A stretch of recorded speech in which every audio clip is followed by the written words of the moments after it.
What if I tell you that Shadi.com was supposed to do their IPO in 2011, which reportedly now they are doing.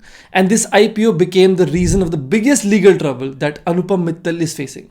And he's facing this because he signed an agreement which gave his investor a specific right. Now see, what had happened in this case was that in the year 2006, Shadi.com's parent entity raised funds from a private equity fund called Westbridge Capital.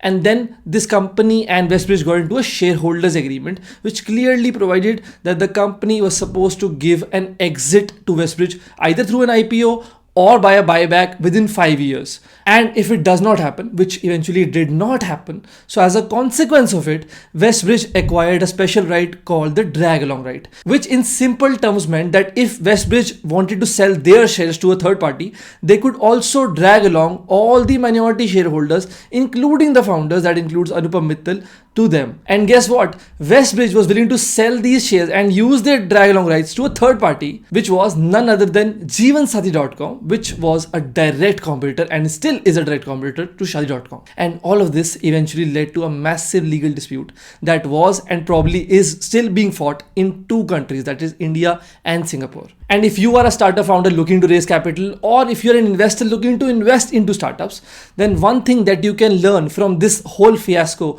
is that agreements such as a shareholders agreement are not copy-paste template documents, and the clauses in these agreements have real life consequences. And that is why before you execute any of these investment transactional documents, you should have a lawyer by your side explain you every clause and the consequences of the same.